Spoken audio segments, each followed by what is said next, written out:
Welcome, folks, to our new episode of The Virtual Psychiatrist. I am your host, Dr. Muhamad Aly Rifai. So when the phrase, "Is there a doctor on board?" announced, or you see a real-time plea for help online, there's an unmistakable pull that many of us in medicine feel. It's not just inertia. It's a moral compass that tells us we must take action. And yet, the complexities of ethical imperatives and legal obligations shape how we respond, don't they? Absolutely. And it's a bit of a minefield, really. You want to help, but there's this nagging awareness that good intentions could, you know, put a target on your back. Like you step in and someone later says, oh, well, that wasn't the exact standard of care. I mean, you're facing a lawsuit. And boy, Dr. Rifai and you, we know something about lawsuits and criminal charges, don't we? Yes, and that's quite the paradox. Physicians have this ethical mandate embedded in our training and our oaths to alleviate suffering. But when acting outside of the clinic, whether it's tending to a stranger on the street or replying to an emotionally charged comment online, the lines blur. Dr. Dana Coriel's account about physicians navigating digital advice captures that so well. It's a responsibility we feel deeply, but how do you ensure offering help doesn't spiral into unintended legal repercussions? Thoughts? Well, first off, you got to know the laws where you're practicing or even traveling, for that matter. Good Samaritan laws are intended to protect us, but they're not ironclad. Take the U.S., for example. The laws vary state to state, but mostly cover ordinary negligence, right? Now, gross negligence, that's a whole other legal drama. Exactly. And Canada? From what I've read and experienced, it's more precarious. With few exceptions, there isn't legal protection explicitly built in. Physicians may face allegations even when the intent was pure. The risks, frankly, can seem overwhelming at times. Right, and let's not forget the UK. There's no statutory duty to rescue, but the professional ethical standard still expects us to act within our competence. The real world implication: even when you do the right thing ethically, you're technically walking a tightrope legally. Let me share something personal. Over the years, I've answered plenty of those urgent calls, sometimes stepping forward with barely a thought. Pure instinct, driven by this belief in human dignity and service. But as time passed, I couldn't help but notice the weight of these moments. If I intervene, has a de facto doctor-patient relationship been established? How do I document appropriately afterward when outside the clinical setting? These questions linger. Yeah, that documentation part is key. Like, even in Good Samaritan scenarios, one thing I tell people is cover yourself. Even a simple jot of notes or telling someone else what you did can save you down the line. But it's exhausting because, like you said, you're always thinking, should I or shouldn't I? Exactly. There's no denying the psychological toll of second-guessing yourself, especially when the world we live in is so litigious. I mean, we sacrifice and show up because we care. It's what we do, but that mental calculus doesn't stop. And yet, we're somehow expected to act decisively in these chaotic emotional moments, in flight incidents, car accidents, social media cryouts. It's all chaotic. That's why Dr. Coriel's push to have a conversation about digital altruism is so important. Online spaces, they're like a whole separate beast with privacy and legal implications everywhere you look. Precisely. And as digital Good Samaritans, we walk an even finer line. A compassionate reply like "seek immediate professional care" seems straightforward, but even there, you risk being misunderstood or blamed if someone doesn't get the outcome they desire. So, balancing boundaries becomes a priority. It does. And at the same time, you can't let fear paralyze you. Knowing where those boundaries are, like offering support but not specific treatments, is where we need to operate. That kind of wisdom is earned. It's not built into med school lectures. And doing so while staying true to medicine's deeper calling of compassion. That's the delicate balancing act we perform every time, whether on the street, in a plane, or through the glowing screen of a device. But even with all this, Chris, stories like that remind me how global these challenges are. Take Dr. Annette Aleño Ngabirano. She saw 2 motorcycle accident victims, and out of sheer compassion, she placed them in a friend's car to get them to the hospital because there was no ambulance. And yet, can you believe it? She ended up being detained by the police. They confiscated her car keys and license. Seriously, that's insane. She's there trying to save lives and she gets treated like a criminal. It's situations like that where honestly you wonder, how is someone supposed to step in and help when they're, risking this kind of backlash? Exactly. And her story really underscores what so many of us face, this constant tension between the profound ethical drive to help and the very real possibility of legal consequences. I mean, she wasn't even grossly negligent. She did her best under the circumstances, and yet there she was, questioning everything. It just makes you think about what happens when, things don't go perfectly. Like, say the patient, develops complications later or, God forbid, doesn't survive. You're no longer just the Good Samaritan. Suddenly, you're the person they're blaming. And well meaning people like her are the ones who pay the emotional and financial costs. And emotional cost is the key phrase there. She talked about being consumed by fear and anger because deep down, she knew what she had done was right.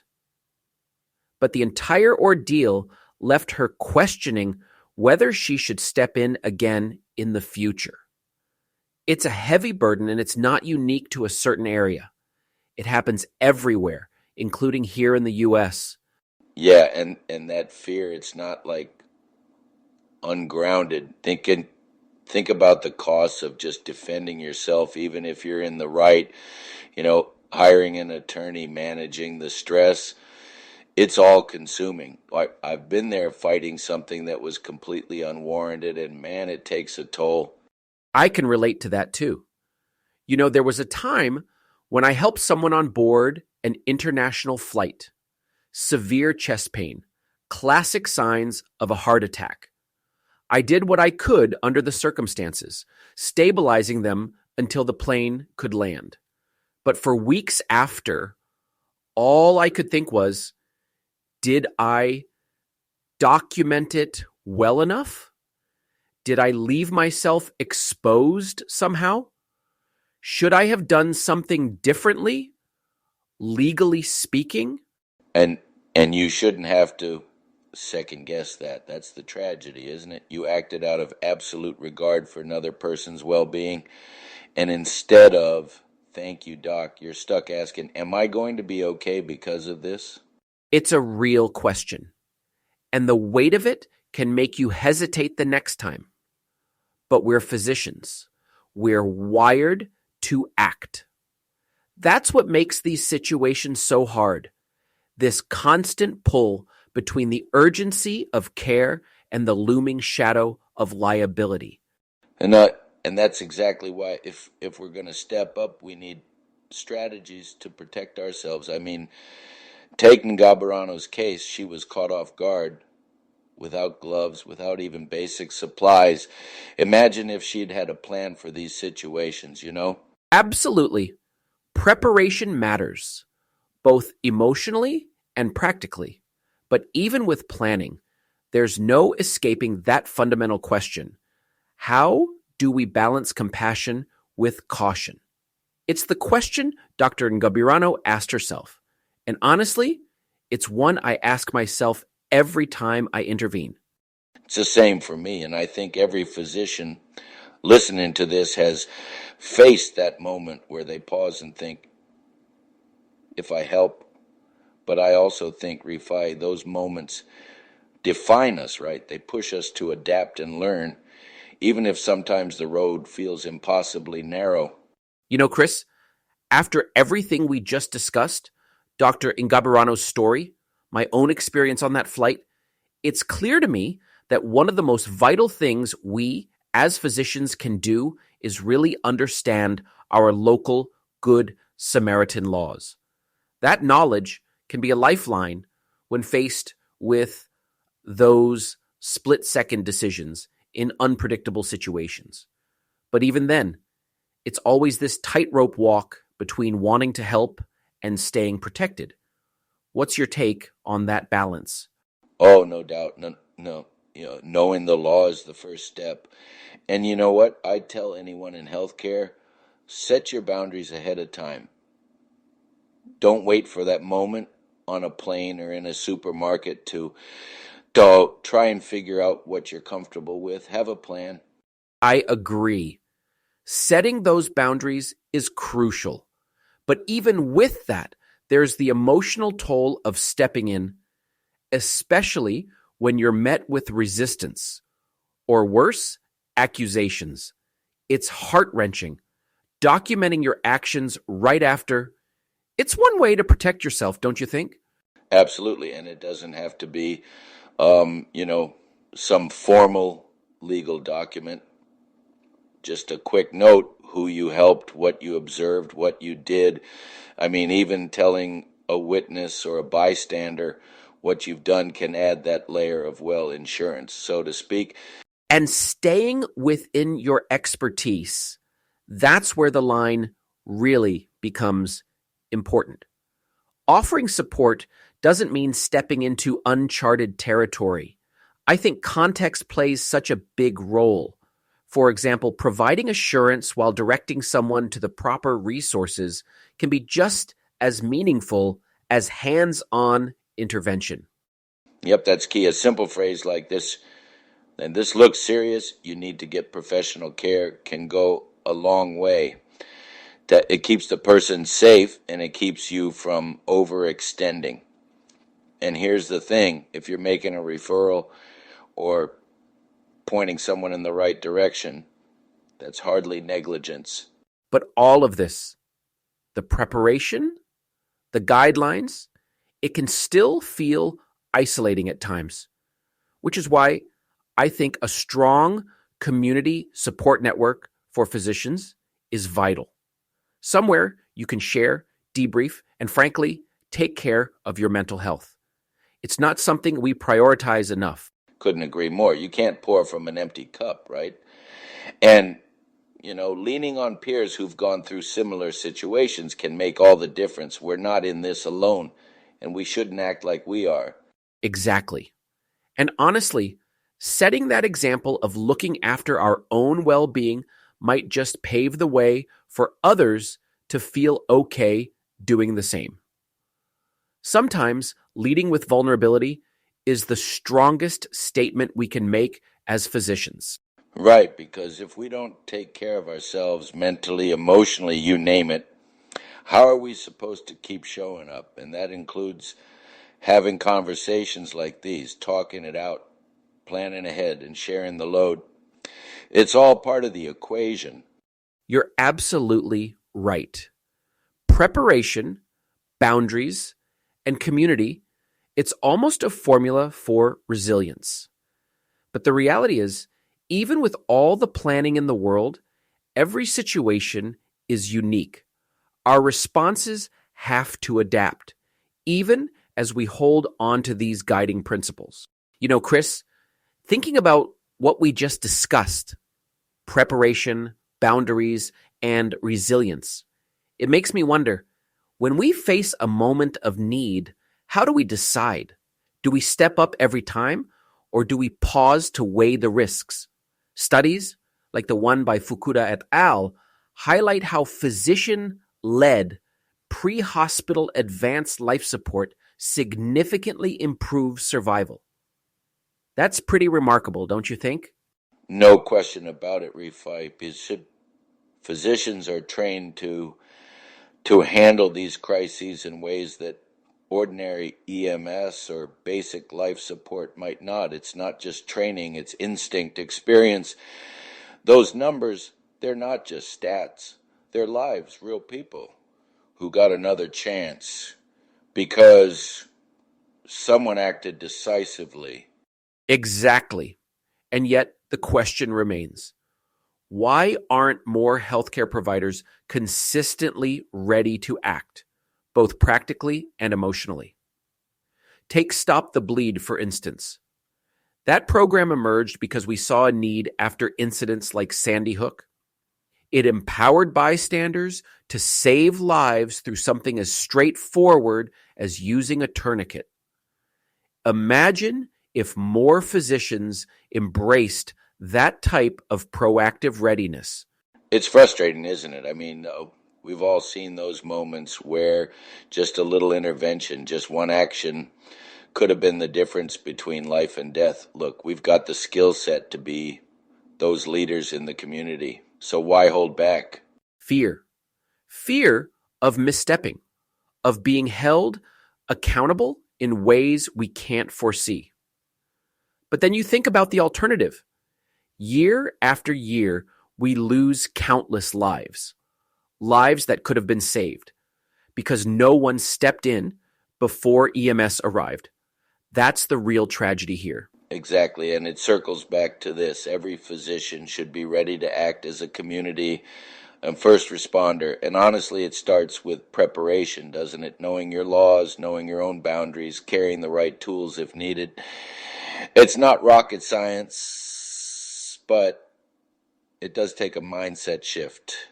And maybe even a shift in how we see our roles, Chris. Because the truth is, being a good Samaritan doesn't just save others, it reaffirms why we chose medicine in the first place. Compassion, service. It's what defines us. Finding the balance between caution and courage isn't easy, but it's necessary. Couldn't agree more, Rifai. You know, walking into those chaotic moments can feel impossible. But that's the point, isn't it? Being a physician, a true healer, is about stepping into the impossible, doing what others can't or won't. And yeah, you'll second guess yourself later, but in that moment, it's about the patient, not the fear. You're absolutely right. And I think we owe it to ourselves and our patients to have these conversations and prepare mentally, emotionally, and yes, legally. Our impact as physicians doesn't end at the clinic or hospital doors. It extends into the streets, the skies, and even online. The more we acknowledge that dual calling, the healer and the advocate, the more lives we can touch. Well said, Rifai. And for everyone listening, whether you're a physician, a medical student, or just someone who cares deeply about the world, we all have a role to play. Preparation and action, compassion and caution, they're all pieces of the same puzzle. So let's be ready to step up when it matters. Step up when it... On that note, thank you for joining us on this journey today. These are not easy topics, but they are critical ones. Chris, as always, it's been a pleasure having this conversation with you. And folks, remember, you are within the norms, and stay safe. Likewise, Rifai. And for everyone tuning in, stay informed, stay connected, and most importantly, stay compassionate. Until next time, this Dr. Russo, your expert meme creator,